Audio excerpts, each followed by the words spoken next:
Voters in Portugal have overwhelmingly chosen a centre-left socialist president, but his far-right rival secured a record share of the vote. What's fueling this support, and does it signal a future political shift in the European country? This is Inside Story.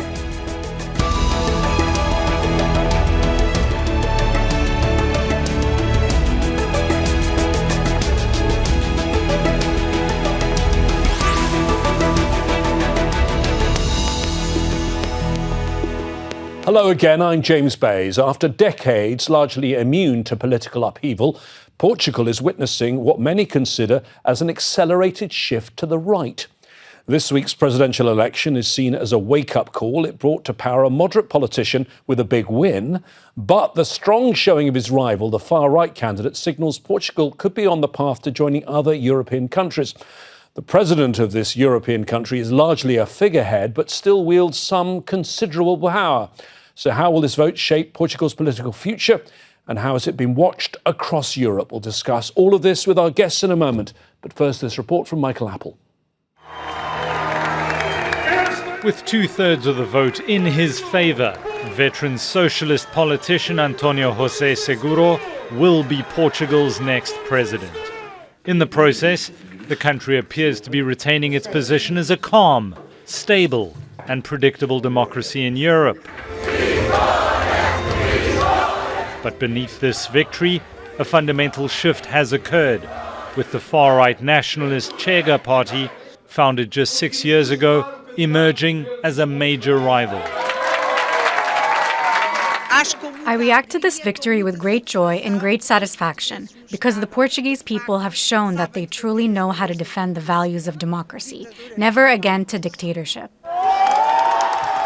Portuguese voters made history with these polls. For the first time in 5 decades since a fascist regime was overthrown, ushering in democracy, there was a presidential runoff. Also, the dominance of socialist and centre-right parties appears to be over.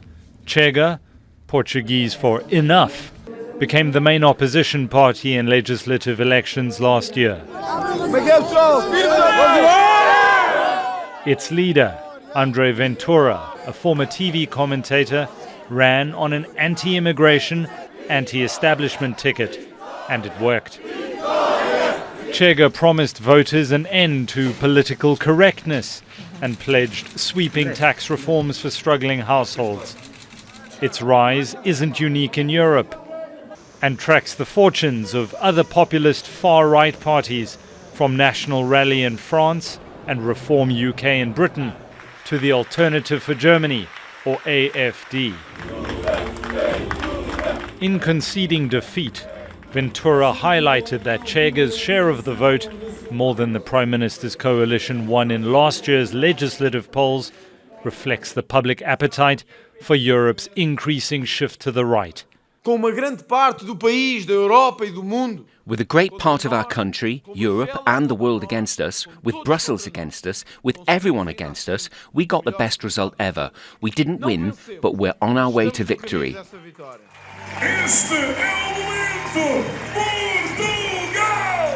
Meanwhile, Seguro's triumph allows for a collective sigh of relief among many in Portugal and beyond on the continent. Proof that politicians selling established democratic norms and values at the ballot box still have buyers. Michael Apple, Jazeera, for Inside Story.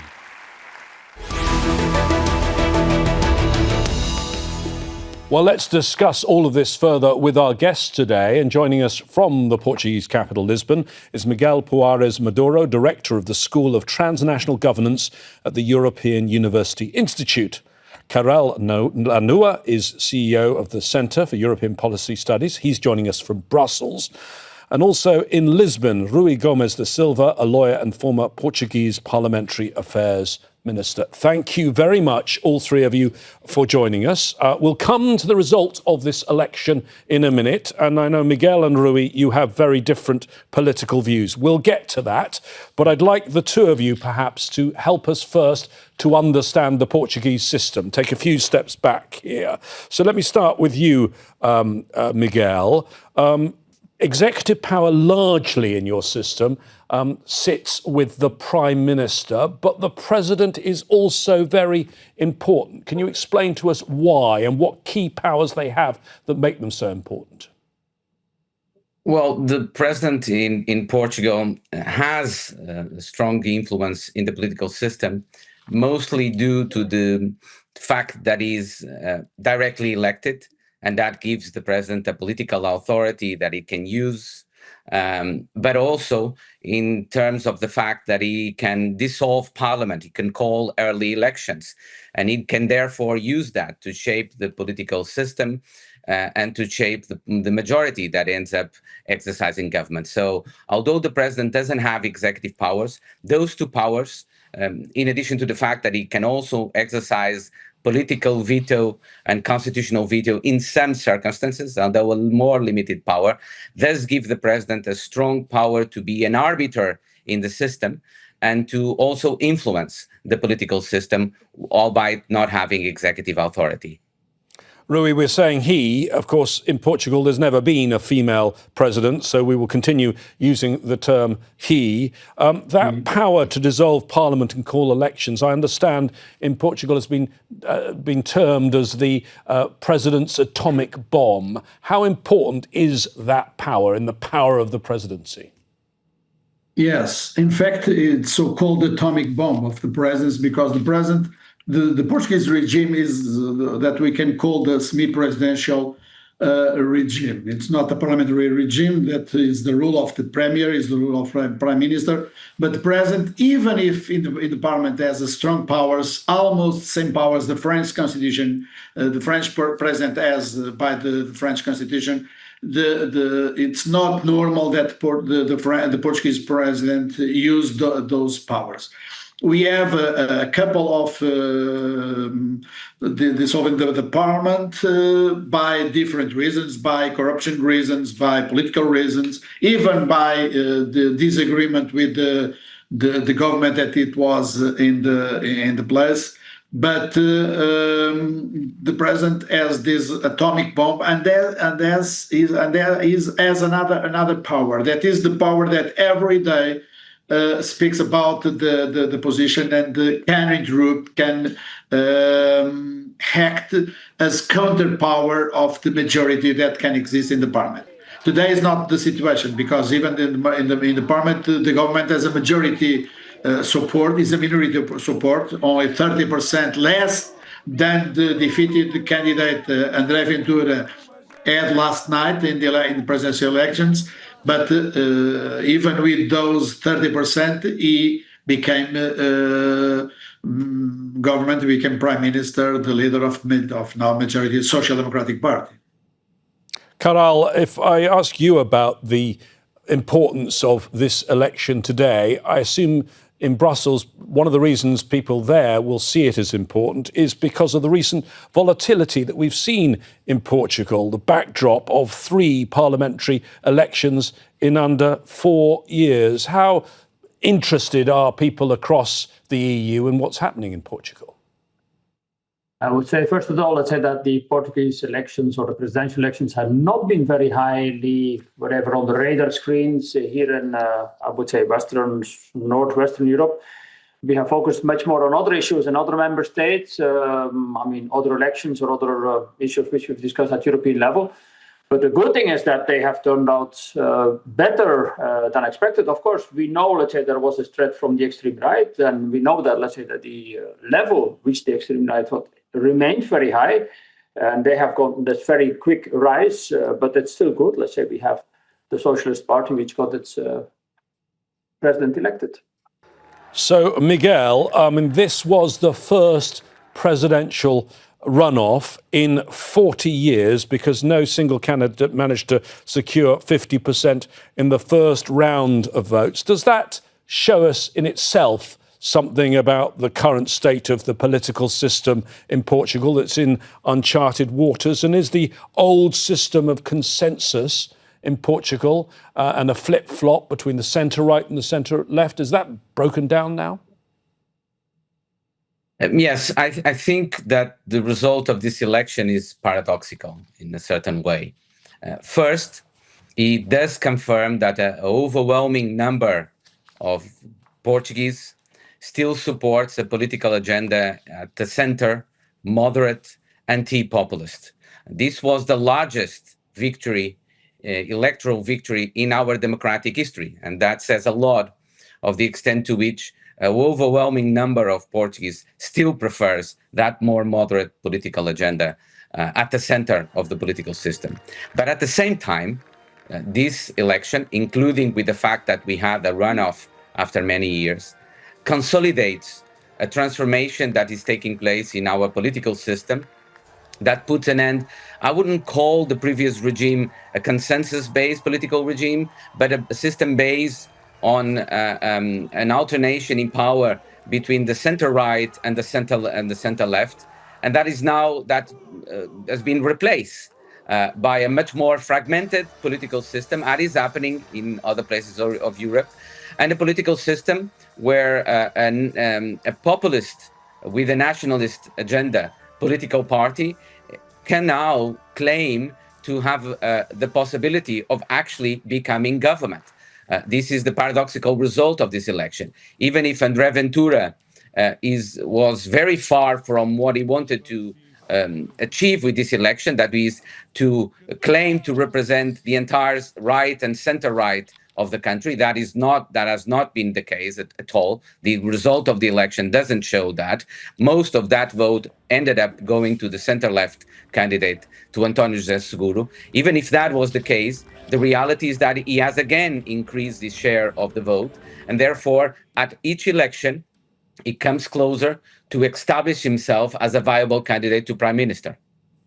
OK, I think it's worth revealing your political colours now to our viewers who may not be aware. Miguel, you are a former Minister for Regional Development of Portugal. You are a centre politician from the centre-right. Rui, who is also with us, you used also to be in that party. You've changed sides. You are with what some call the far-right Chega. You, I assume, are pleased that the old system is breaking down. Why? Do you think the old system was too cosy? Was it full of cronyism? What was wrong with the old system?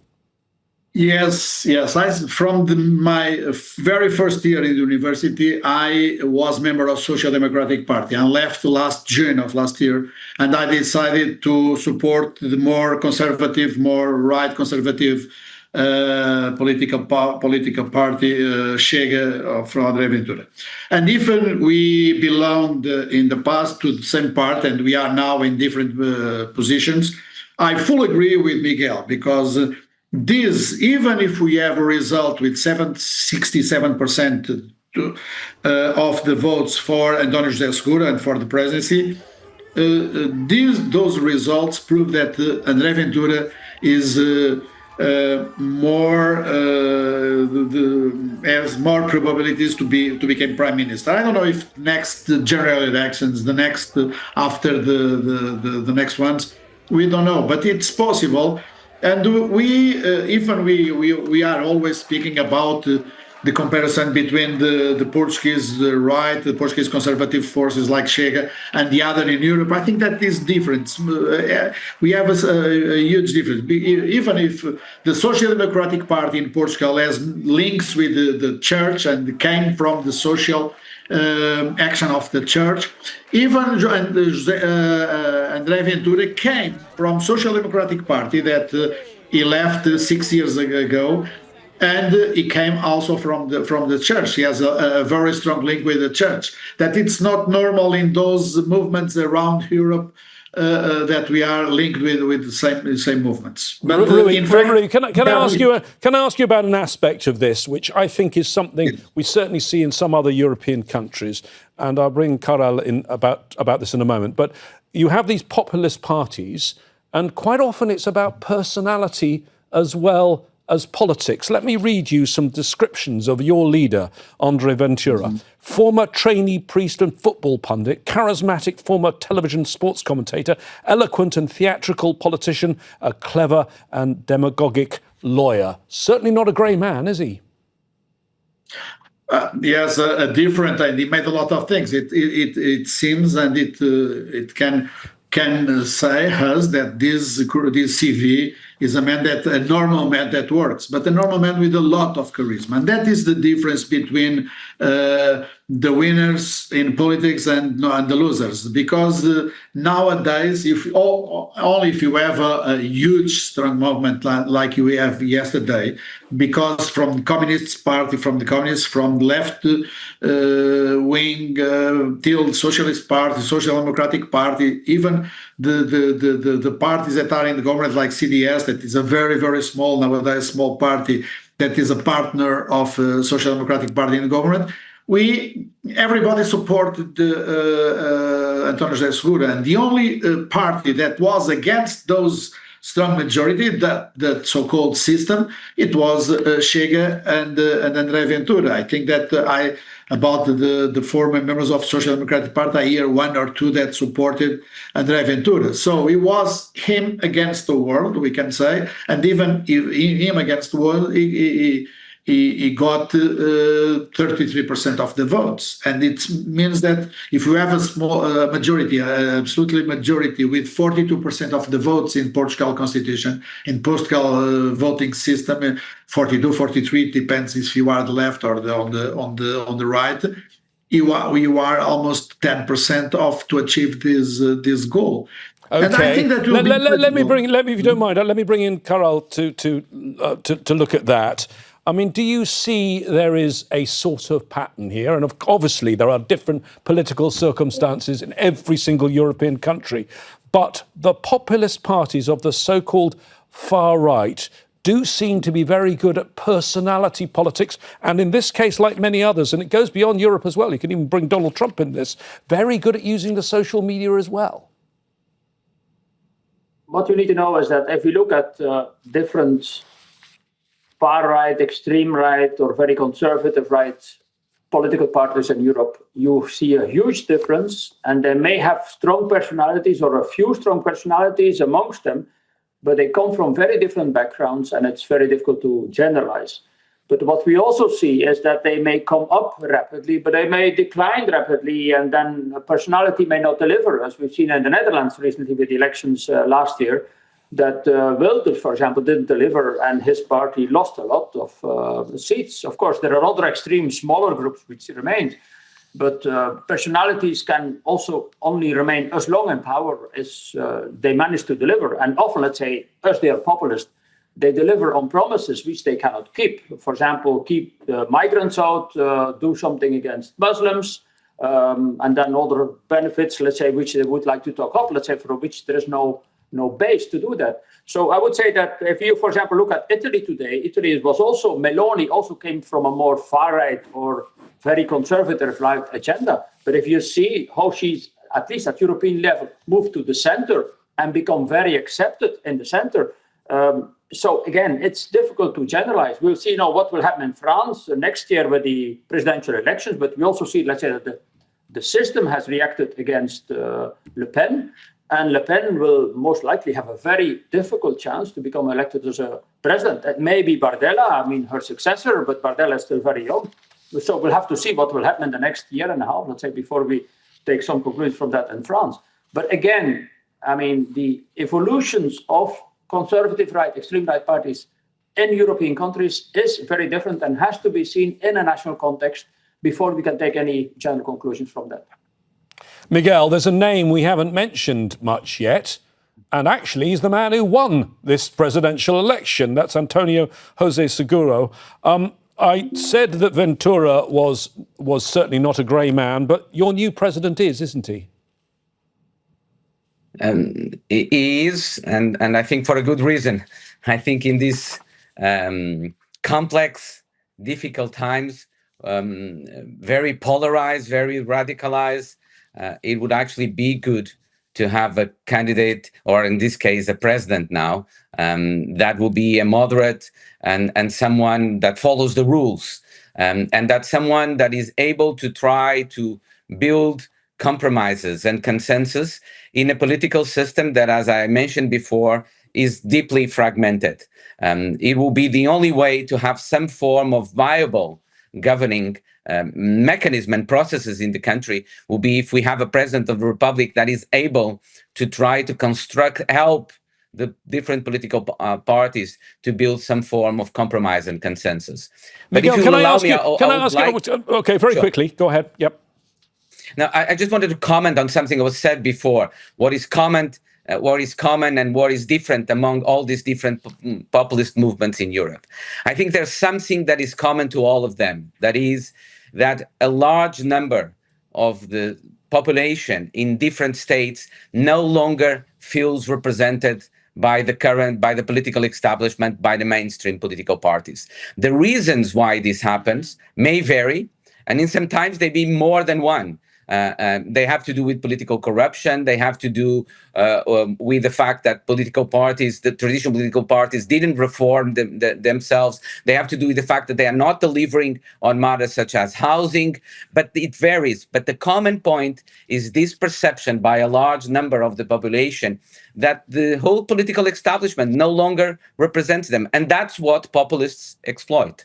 Okay, Miguel, in terms of these differences across European countries, clearly the history is one of the main things that shapes it. Do you think there is a factor here that Portugal is a country where not having democracy is still within living memory? It was only 1974, the Carnation Revolution, that ended autocracy and brought in democracy. Figures who are still on the public stage, like the Secretary General of the United Nations, were around as a student activist at that time when democracy then came into Portugal. Do you think that is a factor, or do you think that is receding very much in people's memories?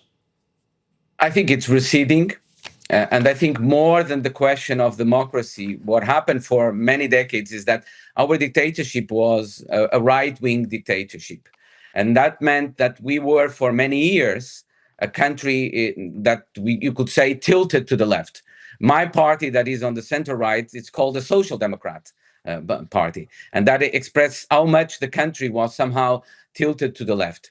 And what we have seen in the recent years is really a shift to the right in the country. I think that the political narratives, the public discourse is much less dominated by a left orthodoxy than it used to be the case, and that's perhaps one of the deepest transformation that we have seen in Portugal. If I ask you now, Rui, about the votes, and we don't have the absolute final figure, but it looks like your leader, Mr. Ventura, is going to be able to say that he got more votes in this second round of the presidential election than the Prime Minister got in last year's parliamentary elections. Do you think that is an important thing for him to say? And do you think there is a headache now for the Prime Minister, Luis Montenegro, who is still the head of a minority government? Yes, I spoke about that 5 or 10 minutes ago. I think that is the new challenge of political parties to know, because for the very first time we have a leader of a political party run for the president, as I told you before. And then that movement that was everybody was against him, he had the votes of 33% of the voters, and more than the prime minister had last elections of March 2025. And we are fighting among the right wing, the right part of the parliament, who is the majority. And I think that if we will speak about what will be the future, I think the future is more easier at these modern times to be on the opposition than to be in government, as you know. And probably the economic situation, the international situation, the international problems, the links with the United States, the position in Europe, Ukraine, etc., will give a lot of preoccupations, a lot of headaches to the Portuguese government. And of course, we have all the other things that we have to solve: the immigration, the labor laws that the government want to change. That is another thing, that is the corruption that yesterday the president, the new elected president, doesn't speak about that, but it's a problem in Portugal. And we are speaking about all the subjects, the themes that Chega is introducing in the political agenda. And I think that the let me bring in Karel on one of those issues that you discussed there. You brought up the issue of immigration. During the campaign, Ventura put up billboards, including ones that says, "This isn't Bangladesh, and immigrants shouldn't be allowed to live on welfare." Karel, this is something the far right, this issue is the one they are able to use in every single European country. And it really does strike a chord, does it not? Of course, they can exploit it, but they cannot solve it. And that is the problem. But look at, for example, the migration problem in Portugal or the migration problem in Spain. Where do these migrants come from? Mostly from former colonies. If you see the migrants problem, let's say in the north of Europe, let's say they're mostly Turkey or from Morocco or other African countries. So already the composition of migrants is different. But it has to do with the fact that, of course, we have to reduce an issue which we know well in Brussels. We have to invest, or we have to become much more competitive if we want to maintain the welfare states as we have them today.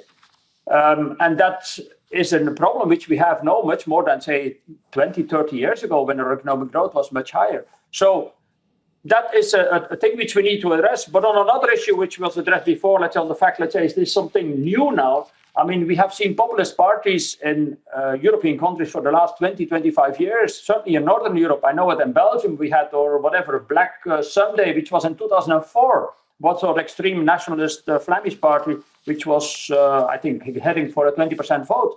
I mean, the same we have seen in the Netherlands with Wilders, which supported the first Rutte government, which was also in the first 10 years of 2000. So there is nothing new with this. We have many political systems which we have been used to deal with this. And in many cases, what you see after some time, like in the Netherlands, populists promise, and then in the end, they see they cannot solve it because these are very deep, fundamental economic problems which they have to address. And it's not by some simple solutions that we can address them.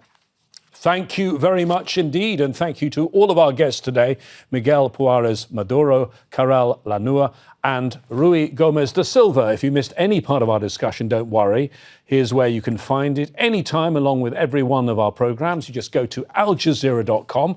We'd like to hear your thoughts. Post them on our Facebook page. That's facebook.com/AJ Inside Story. Alternatively, you can use X, where we are at AJ Inside Story. I'll be back here again soon. Until then, from me, James Bays, and all the team, stay safe. Bye-bye for now.